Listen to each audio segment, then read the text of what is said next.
Assalamualaikum warahmatullahi wabarakatuh. Perkenalkan, nama saya Eko Afrinaldo, NIM 1811020063, lokal 7 SPIC, mahasiswa Sejarah Peradaban Islam, Universitas Islam Negeri Imam Bonjol Padang. Baiklah, di video kali ini saya akan menjelaskan tentang sejarah dan perkembangan Pelabuhan Feri Telaga Punggur, Kota Batam. Presentasi atau penjelasan ini adalah tugas UAS tentang mata kuliah Sejarah Maritim dan Perdagangan. Pelabuhan Feri Telaga Punggur merupakan salah satu pelabuhan yang ada di Kota Batam. Pelabuhan ini terletak di Jalan Patimura, Kabil, Kecamatan Nongsa, Kota Batam, Kepulauan Riau.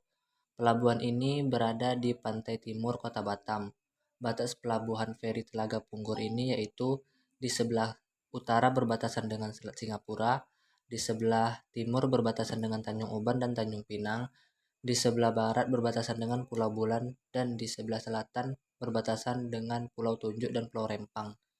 Kondisi di sekitar pelabuhan Telaga Punggur ini sangat berdekatan dengan laut, maka rata-rata mata pencarian penduduknya ialah sebagai nelayan dan budidaya ikan, serta ada juga pelabuhan perikanan yang dikelola oleh perusahaan swasta. Pelabuhan Feri Telaga Punggur ini awalnya bernama Pelabuhan Kabil yang terletak di daerah Kabil, Kota Batam. Pelabuhan Kabil ini dibangun pada tahun 1985. Gunanya untuk transportasi penumpang. Setelah itu, pada tahun 1995, pelabuhan ini dipindahkan ke daerah Punggur dengan alasan semakin banyaknya atau semakin meningkatnya jumlah penumpang untuk naik kapal. Akhirnya pelabuhan tersebut dipindahkan dan namanya berganti menjadi Pelabuhan Feri Telaga Punggur. Pelabuhan Feri Telaga Punggur ini digunakan untuk perjalanan domestik atau lokal. Maksudnya adalah pelabuhan ini khusus untuk perjalanan wilayah di sekitar Kepri saja, baik yang datang maupun yang pergi. Wilayah-wilayah tersebut ialah tujuan ke Batam, Tanjung Pinang, Dabok Singkep, Kabupaten Lingga, Kabupaten Karimun, dan Kuala Tungkal. Pelabuhan Feri Telaga Punggur ini pertama dikelola oleh PT Indotri sampai tahun 2013. Kemudian diambil alih oleh BP Batam tahun 2021 dan dikelola oleh Badan Pengawas Otorita Batam. Ada juga pendapat yang mengatakan bahwa Pelabuhan Feri Telaga Punggur ini dipindahkan pada tahun 1991. Untuk perkembangannya, dari awal hingga akhir atau hingga sekarang, Pelabuhan Feri Telaga Punggur ini masih tetap sama, yaitu digunakan sebagai transportasi penumpang dan rute perjalanannya masih tetap sama, yaitu berada di dalam wilayah Kepri saja. Kapal yang ada di Pelabuhan Feri Telaga Punggur ini hanya dua, yaitu speedboat dan kapal feri yang nama kapalnya yaitu Oceana.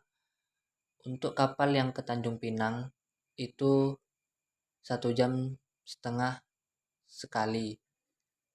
Jadi dalam sehari ada 5 kapal yang berangkat, dan untuk harga tiket yaitu kisaran 50.000 sampai 80.000. Menurut Triad Mojo, ada beberapa macam pelabuhan, tergantung dari sudut mana meninjaunya. Sudut tinjau tersebut antara lain dari segi penyelenggaraan, pengusahaan, fungsi dalam perdagangan nasional dan internasional, penggunaan dan letak geografis. Yang pertama yaitu ditinjau dari segi penyelenggaraan. Ada dua, yaitu pelabuhan umum dan pelabuhan khusus. Pelabuhan umum itu untuk kepentingan masyarakat umum yang dikelola oleh pemerintah dan pelaksanaannya dilimpahkan kepada badan usaha milik negara. Yang kedua yaitu pelabuhan khusus untuk kepentingan sendiri guna menunjang kegiatan tertentu dan tidak boleh digunakan untuk kepentingan umum.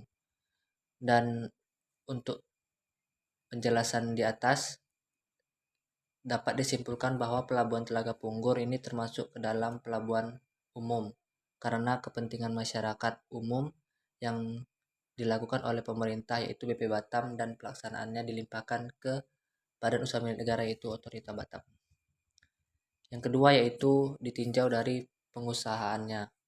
Ada dua yaitu pelabuhan yang diusahakan dan pelabuhan yang tidak diusahakan.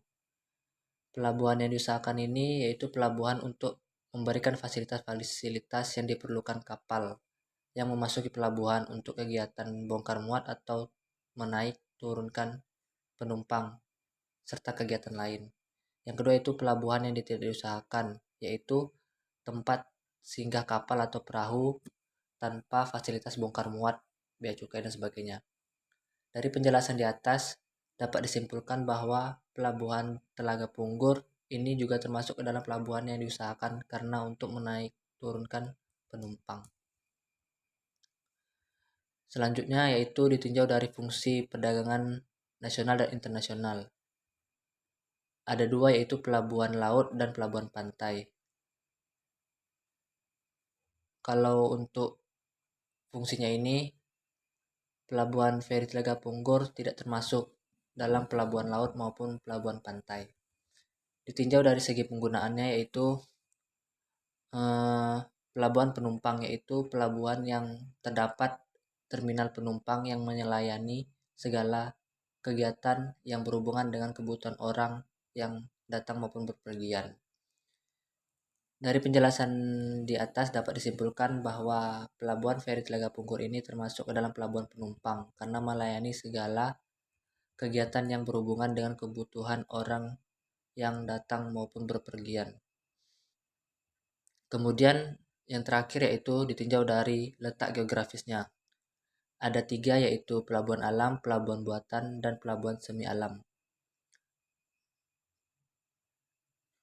Pelabuhan alam yaitu pelabuhan yang terjadi karena kondisi geografis, yaitu daerah yang menjorok ke dalam atau berupa teluk.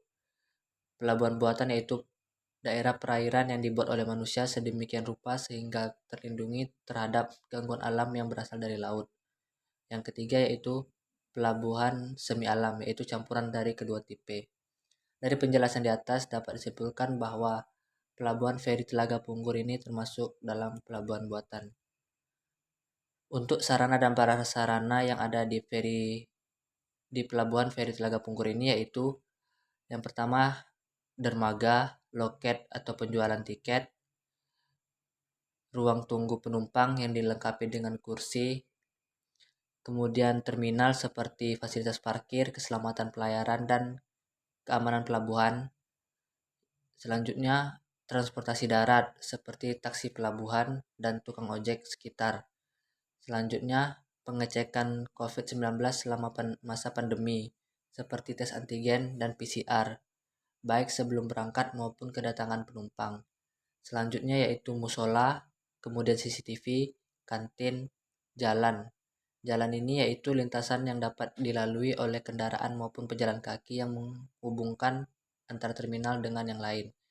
Selanjutnya yaitu kapal, yaitu jenisnya ada dua, speedboat dan ferry yang bernama Oceana.